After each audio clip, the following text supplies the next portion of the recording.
यदि अभी के समय निफ्टी स्मॉल कैप इंडेक्स को देखें तो ये अपने ऑल टाइम हाई से लगभग 22% डाउन है। देखा जाए तो स्मॉल कैप इंडेक्स में ये बड़ा करेक्शन माना जा सकता है, जहां पर अभी निफ्टी और मिड कैप इंडेक्स कंपैरेटिवली कम गिरे हैं, जहां पर स्मॉल कैप इंडेक्स ने सबसे ज़्यादा गिरावट दिखाई है। तो दोस्तों small cap funds bull market में भागते भी ज़्यादा हैं तो वो गिरते भी सबसे ज़्यादा हैं। तो आज इस वीडियो में हम इसी कैटेगरी के 3 बेस्ट स्मॉल कैप फंड्स का आपस में कंपैरिजन करने वाले हैं, जो कि पिछले 10 सालों में बेस्ट स्मॉल कैप फंड रहे हैं, जिसमें कि Nippon India small cap fund, quant small cap fund और एसबीआई स्मॉल कैप फंड शामिल रहेंगे। और वीडियो के लास्ट में हम ये भी जानेंगे कि इनमें से कौन सा फंड बेस्ट है और किस प्रकार के इन्वेस्टर के लिए ये फंड बेस्ट रहेंगे। तो चलिए कंपैरिजन की शुरुआत बेसिक डिटेल से करते हैं। अगर इनके लॉन्च की बात की जाए तो ये तीनों फंड्स काफ़ी पुराने हैं, जिन्हें लॉन्च हुए 10 साल से ज़्यादा का समय हो चुका है। बेंचमार्क इंडेक्स की बात करें तो ये निप्पॉन और क्वांट का निफ्टी स्मॉल कैप 250 टीआरआई है, वहीं पर एसबीआई का बीएससी 250 स्मॉल कैप टीआरआई है। लेटेस्ट एयूएम की बात करें तो ये निप्पॉन का 57,010 करोड़ रुपीज़ है, जो कि रिसेंटली काफ़ी कम हुआ है। क्वांट का एयूएम देखें तो ये 25,183 करोड़ रुपीज़ है, वहीं पर एसबीआई का एयूएम 31,227 करोड़ रुपीज़ का है। यदि डायरेक्ट प्लान का एक्सपेंस रेशो देखें तो ये निप्पॉन का 0.70% है, क्वांट का 0.68%, एसबीआई का 0.70% है। तो यहाँ पर आपको quant small cap fund in तीनों में सबसे सस्ता पड़ने वाला है। यदि एग्जिट लोड देखें तो ये तीनों फंड्स में 1 साल के अंदर रिडीम करने पर आपको 1% का देना पड़ेगा। चलिए अब फंड मैनेजर्स को देख लेते हैं। निप्पॉन को 2017 से मिस्टर समीर रच मैनेज कर रहे हैं, क्वांट को 2019 से मिस्टर संजीव शर्मा, 2020 से मिस्टर अंकित पंडे और 2025 से मिस्टर संदीप टंडन और मिस्टर वरुण पटानी मैनेज कर रहे हैं। इंपॉर्टेंट बात यह है कि फंड की रिसेंट खराब परफॉर्मेंस की वजह से यहाँ पर 2 नए फंड मैनेजर जोड़े गए हैं। वहीं पर एसबीआई की बात करें तो इसे 2013 से मिस्टर रामायर श्रीनिवासन और 2024 से मिस्टर मोहनलाल मैनेज कर रहे हैं। तो देखा जाए तो फंड मैनेजर स्टेबिलिटी के हिसाब से ये तीनों फंड बढ़िया दिखाई दे रहे हैं। चलिए दोस्तों अब इन तीनों फंड्स को रिटर्न्स के बेसिस पर वैल्यू करते हैं। यदि इन तीनों फंड्स में 5,000 की मंथली एसआईपी 10 साल पहले स्टार्ट की गई होती तो आज टोटल इन्वेस्टमेंट 6 लाख रुपए का होता, जिसकी मेच्योरिटी वैल्यू निप्पॉन में 20,29,000 रुपीज़ होती, क्वांट में 21,88,000 रुपीज़, वहीं पर एसबीआई में 16,88,000 रुपीज़ की मेच्योरिटी वैल्यू होती। तो यहाँ पर एसआईपी के मामले में क्वांट के रिटर्न्स बेस्ट हैं, वहीं पर एसबीआई के थर्ड हैं। अगर इन तीनों फंड्स में 10 साल पहले 1 लाख रुपए लमसम इन्वेस्ट किए गए होते तो वहां पर निप्पॉन की मेच्योरिटी वैल्यू 6,45,000 रुपीज़ होती, क्वांट में 5,73,000 रुपीज़ होती, वहीं पर एसबीआई में 5,62,000 रुपीज़ की मेच्योरिटी वैल्यू होती। तो यहाँ पर लमसम में निप्पॉन के रिटर्न्स बेस्ट हैं, वहीं पर एसबीआई के यहाँ पर भी थर्ड है। चलिए दोस्तों बेटर पिक्चर के लिए हम इन तीनों फंड्स के ट्रेलिंग रिटर्न्स को देखते हैं। लास्ट 10 ईयर्स में निप्पॉन के रिटर्न्स 20.50% है, क्वांट के 19.05%, वहीं पर एसबीआई के 18.89% है।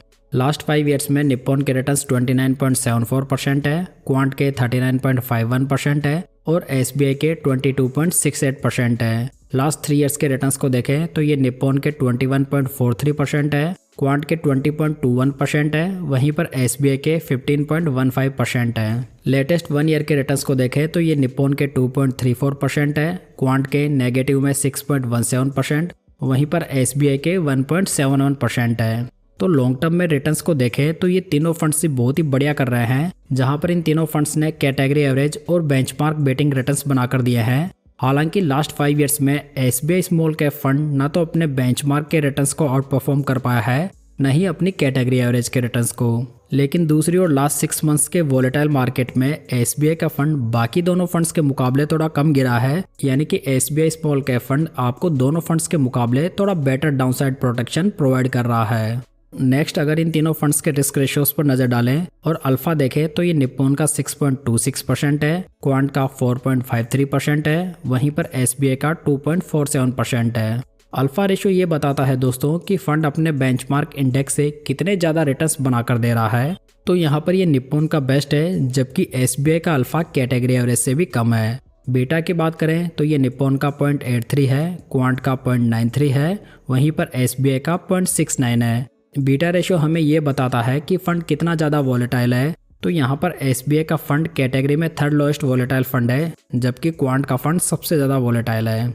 अगर साप रेशो देखें तो ये निप्पॉन का 1.02 है, क्वांट का 0.86 है, वहीं पर SBI का 0.80 है। साप रेशो ये बताता है कि फंड कितने रिस्क फ्री रिटर्न्स बनाकर दे रहा है, तो यहाँ पर ये निप्पॉन का बेस्ट है, वहीं पर SBI का सबसे कम है। तो देखा जाए तो यहाँ पर रिस्क रेशियोज में निप्पॉन स्मॉल कैप फंड सबसे बढ़िया माना जा सकता है, जबकि सेकंड बेस्ट क्वांट को माना जा सकता है।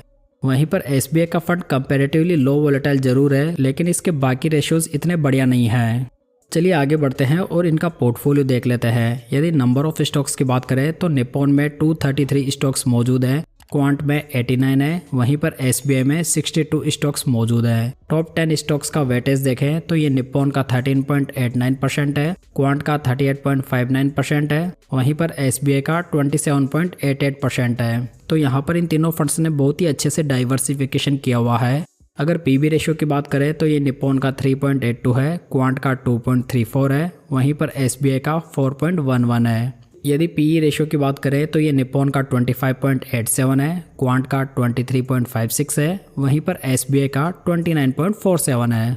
तो यहाँ पर वैल्यूएशन रेशियोज के अकॉर्डिंग क्वांट का फंड सबसे सस्ता दिखाई दे रहा है, वहीं पर SBI का सबसे महंगा।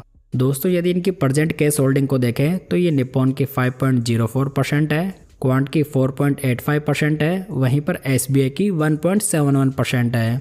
तो यहाँ पर SBI स्मॉल कैप फंड ने सबसे ज़्यादा पैसा कैश में होल्ड किया हुआ है, यानी कि ये फंड थोड़ी बेटर अपॉर्चुनिटीज़ की तलाश में है, जबकि निप्पॉन और क्वांट का लगभग एक जैसा कैश होल्डिंग है। दोस्तों यदि सेक्टर वाइज एलोकेशन देखें तो निप्पॉन ने capital goods, financial services, consumer staples और हेल्थ केयर में हाईएस्ट एक्सपोजर बनाया हुआ है। क्वांट ने services, health care, energy, financial और कंस्ट्रक्शन में हाईएस्ट एक्सपोजर लिया हुआ है, वहीं पर SBI ने फाइनेंशियल, सर्विसेज, कंज्यूमर स्टेपल्स और कैपिटल गुड्स में हाईएस्ट एक्सपोजर लिया हुआ है।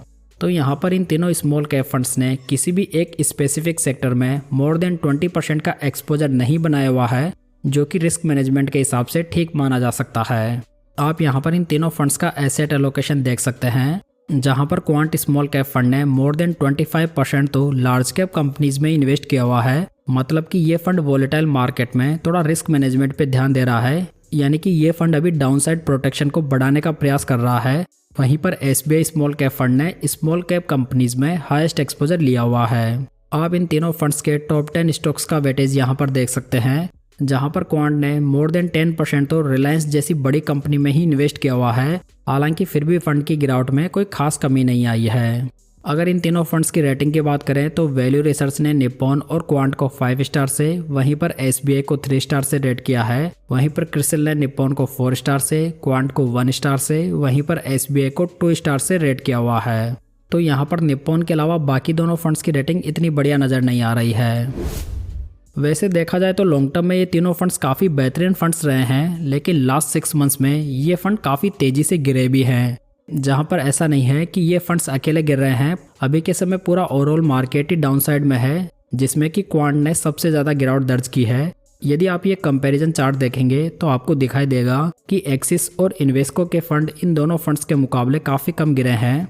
अगर Nippon India small cap fund की सबसे पहले बात करें तो ये फंड इस कैटेगरी का बेस्ट फंड माना जाता है।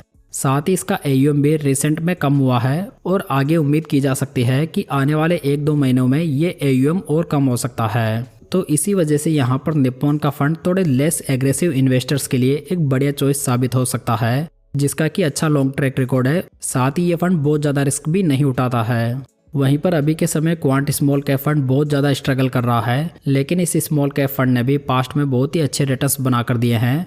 सो ऐसे इन्वेस्टर्स जो कि हाई एग्रेसिव इन्वेस्टर्स हैं, वे इस फंड को आगे स्टडी कर सकते हैं। लेकिन साथ में आपको ये बात ध्यान रखनी होगी कि ये फंड काफ़ी वॉलेटाइल है, जिसमें कि आपको काफ़ी कम डाउनसाइड प्रोटेक्शन मिलने वाली है।